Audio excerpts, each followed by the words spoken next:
As I said earlier, we're at my favorite part of the show. We're in the kitchen. Got my apron on. We're going to be making some homemade yogurt. Yes, something refreshing for the summer with some fruit and everything else. Yes. Is it really refreshing? It is very refreshing. Well, Sarica Starter House, I've heard you're the one that's going to do this. Thanks. You've been doing this for a while, I hear. I have been about 7 years, making it at home for my family and me. My wife can't wait. Oh, fantastic. Take this home to her. Good. You know, Kelly, the thing is when it comes to making yogurt, this is what our ancestors did. They did not have the mini mart to go to.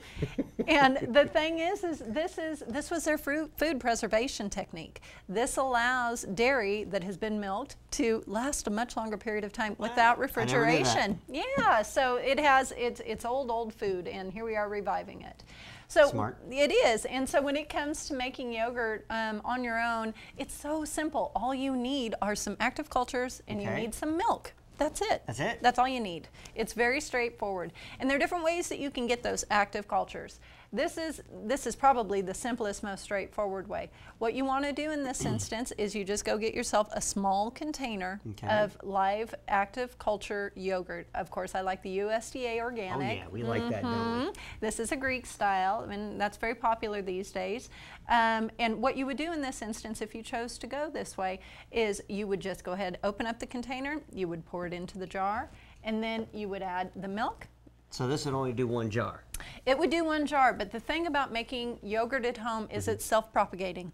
Okay. Yep, and so here it is. You add your milk, you stir it up, and we'll get into technique a little bit, but this is something that should actually allow you to make successive containers of yogurt, which is fantastic, yes. The other option, which is really the way that we do it at home, is I use freeze-dried yogurt culture starter. And this is one that, Yo Gourmet, this is one that I order from Amazon. Okay.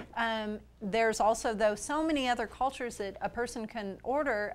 A great resource for that is a site called Cultures for Health. Okay. And I get a lot of fantastic stuff for making cheeses and that kind of thing from their site.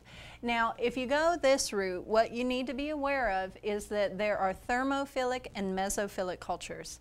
Yes. Okay, you gotta explain that one. Okie dokie. And so when it comes to thermophilic, what that is, if we break that down, it's thermo meaning heat, philic meaning loving. And so that's a culture that requires heat. Yes, it requires heat to culture.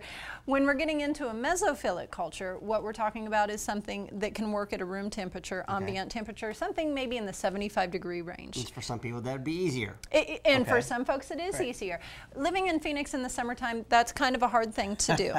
For a mesophilic, however, it's a great place for making a thermophilic. That's right, exactly. And so it is. It's super straightforward. So what I'm going to be working with today is mostly a thermophilic approach to things. And in that instance, what you can do is, again, you could go to a company like Cultures for Health, and you can buy a yogurt maker. And all that is just an electric device that you take your milk and your culture and you place it inside the yogurt maker, and it sets everything at the proper temperature. Gotcha. Yes. But why do they that? Like that. But our ancestors didn't do that. They didn't have electricity like that. No, they didn't. But they had plenty of warm sunshine. Sure they had plenty of warm sunshine, and they had access to other heat sources. And so that is exactly the way I like to do things. As a matter of fact, last night what I did is I made up a couple cultures and I put them into my microwave, which has an incandescent light underneath it. And I didn't turn on the microwave. I never use it for any purpose other than a little bit of a heat source. And sure enough, this morning I came out, we had gorgeous yogurt to consume for breakfast time. It was fantastic. So an incubator is another way to have an incubator? Yep, there's another way you can do this. You can also use, a dehydrator where you take the trays out and just set it on like 105-degree setting. You can also put it into an oven with a pilot light, about 105 degrees. You know, anything you're doing, you'll want to go ahead and use a thermometer, and just to get a gauge of where the temperature is. And you'll know if the yogurt is setting up or not, because it will start to take on that wonderful tart smell, and it will start to congeal. And the other way to do this is really straightforward. You can bring an insulated bag, or you can use a little ice chest. And then you would just take containers of hot water that you would just put in here, and then you would put that around your yogurt, and again, just let it sit in here. That is easy. It is easy. Usually you need about 6 to 8 hours, and you just kind of keep coming back and checking your temperature, you know, using your little thermometer. Yep, it's pretty straightforward. So today what we're going to be doing is using the yogurt packet like this. And so this is just such a straightforward way to do things. And I think people are going to be just so happy to know that, gosh, this is that simple. So what I do is I always start. I like easy. This is easy. I'm kidding. I have my own garden and stuff. It's not really that big a deal. It's a big deal. I think it is. So what we do is we Okay. just start with some. This is actually raw milk. Raw milk. This Hard to is get, raw milk. but I think it's important. I think it's very important. Because it has better enzyme? What's it? It has all the inherent enzymes that are necessary to help you digest. Good. You know, the problems that people have with digesting milk, the casein and the lactose and whatnot, but it's also got its own beneficial bacteria profile. Sure. So if a person is using a raw milk, they need to know that at some point, they're probably, after probably anywhere from 7 to 10 uses of their culture, they're going to have to probably just start over again, fresh with some new cultures, because the healthy bacteria in here are going to eventually override what was in here. So this is very straightforward. I like to fill, this is a quart-sized jar, and I like to just go ahead and fill that halfway, and then I just open up the packet and pour it in. Just get that in there. Get that in there. Just pour that in. There you go.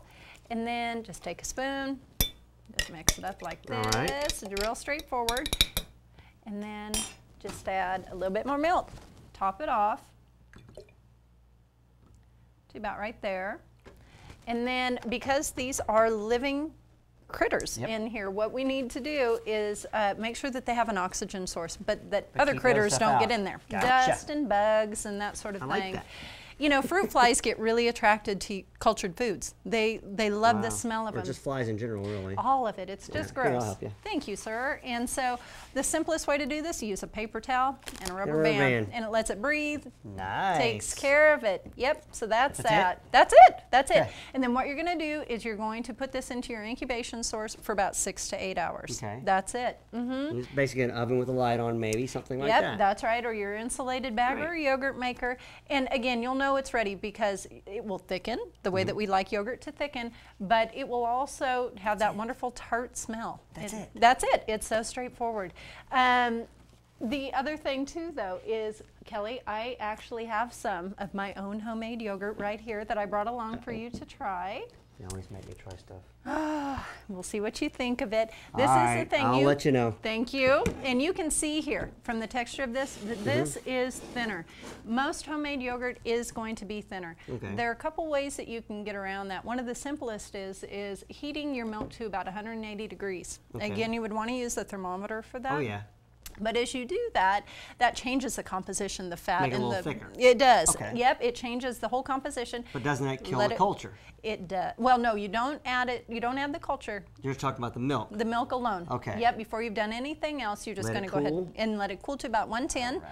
And then you can add your culture. And so that's if you want it thicker. But at our house, what we do is we just add some fruit to it. And Well, I'll be honest.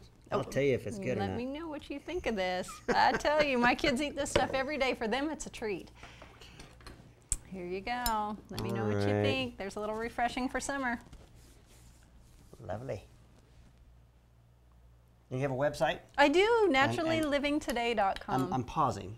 Oh. All right, all right. I want here you we go. to enjoy. That's good.